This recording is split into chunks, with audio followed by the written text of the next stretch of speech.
पाठ 13 अव्यय। आकाश, कल तुम्हारी कौन सी परीक्षा है? हिंदी। पढ़ाई पूरी हो गई? अभी मुझे थोड़ा और पढ़ना है। ठीक है, पढ़ाई के बाद समय से सो जाना।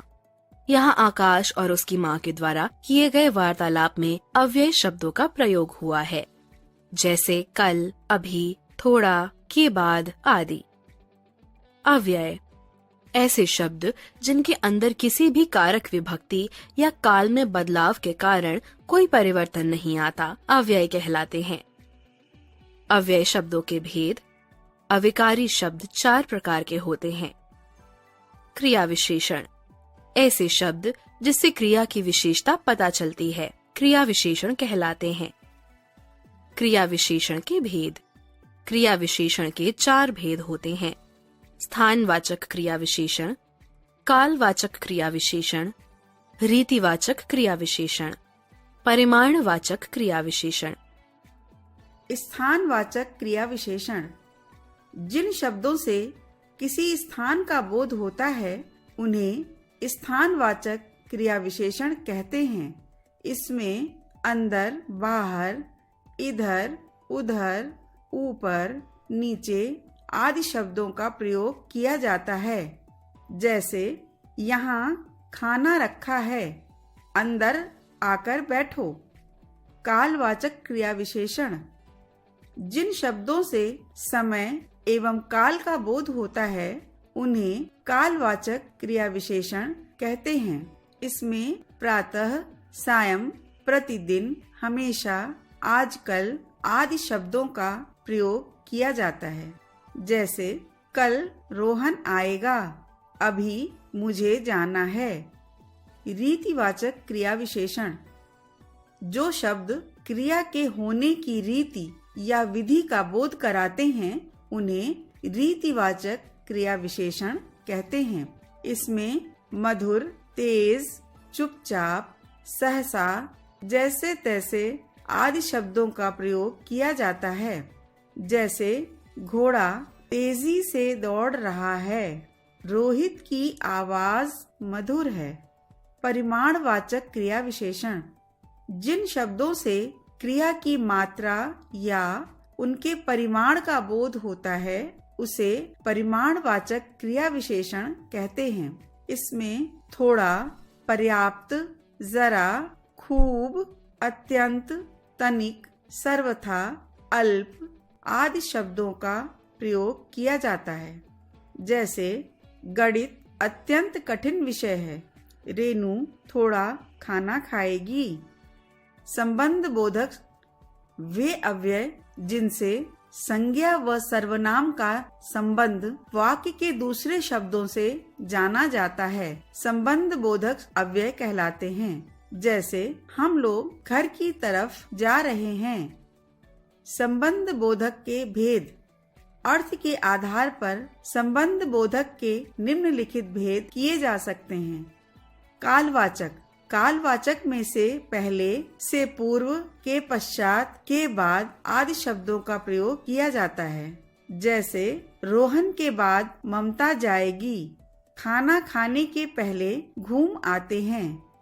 स्थानवाचक स्थानवाचक में से ऊपर, नीचे, अंदर, बाहर, समीप आदि शब्दों का प्रयोग किया जाता है।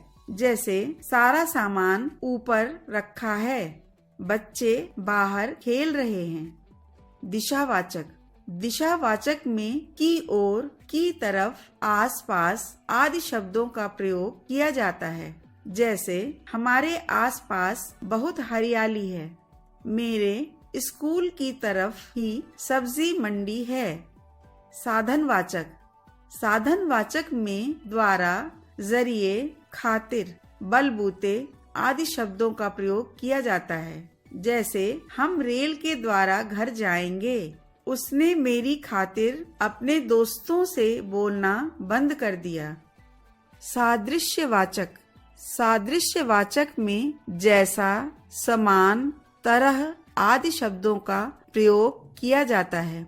जैसे दोनों बच्चों का स्वभाव एक समान है, मेरी तरह के कपड़े तुम्हारे पास भी हैं। विरोधवाचक विरोधवाचक में विपरीत, उल्टे, प्रतिकूल आदि शब्दों का प्रयोग किया जाता है। जैसे दोनों बच्चे एक दूसरे से विपरीत हैं, दवा का उल्टा असर ना पड़ जाए। तुलनावाचक, तुलनावाचक में समक्ष, अपेक्षा आदि शब्दों का प्रयोग किया जाता है। जैसे मैं आप सबके समक्ष अपनी बात रखना चाहती हूँ। राधा की अपेक्षा माला अधिक समझदार है। उद्देश्यवाचक, उद्देश्यवाचक में लिए, हेतु, फलस्वरूप आदि शब्दों का प्रयोग किया जाता है। जैसे यह जल पीने हेतु है, मेरी कड़ी मेहनत के फलस्वरूप मुझे अच्छे अंक प्राप्त हुए। व्यक्तिरेकवाचक, व्यक्तिरेकवाचक में अतिरिक्त, बिना, रहित आदि शब्दों का प्रयोग किया जाता है। जैसे यह फल स्वाद रहित है, इसके अतिरिक्त मुझे सब कुछ आता है। सहचरवाचक, सहचरवाचक में साथ, संग, समेत आदि शब्दों का प्रयोग किया जाता है। जैसे हम दोनों एक साथ स्कूल जाएंगे। माँ बच्चों समेत घूमने गई है। समुच्चय बोधक या योजक, वह शब्द जो एक शब्द का दूसरे शब्द से, एक वाक्य का दूसरे वाक्य से संबंध जोड़ते हैं, वे समुच्चय बोधक या योजक कहलाते हैं। जैसे खाना खाओ और सो जाओ। माँ ने कहा कि बाजार से सामान ले आओ। समुच्चय बोधक के भेद, समुच्चय बोधक के निम्नलिखित भेद होते हैं। समानाधिकरण समुच्चय बोधक, यह दो समान शब्दों, पदों या उपवाक्यों को जोड़ता है। जैसे रेणु और अंकिता सहेलियां हैं, रामू आम अथवा केला लाएगा। व्यधिकरण समुच्चय बोधक, ऐसे योजक जो एक या अधिक आश्रित उपवाक्यों को प्रधान उपवाक्य से जोड़ते हैं, व्यधिकरण समुच्चय बोधक कहते हैं। जैसे मेहनत करो ताकि प्रथम आओ, चाहे चमड़ी चली जाए पर धमड़ी न जाए। विस्मयादिबोधक, शोक, हर्ष, विस्मय, घृणा आदि मन के भावों को प्रकट करने वाले शब्द विस्मयादिबोधक कहलाते हैं। जैसे जीते रहो, दीर्घायु हो। विस्मयादिबोधक के भेद, विस्मयादिबोधक के निम्नलिखित भेद होते हैं। हर्षबोधक, आहा, वाह, शाबाश। शोकबोधक, हे राम। भयबोधक, बाप रे बाप। आश्चर्यबोधक, ओह क्या।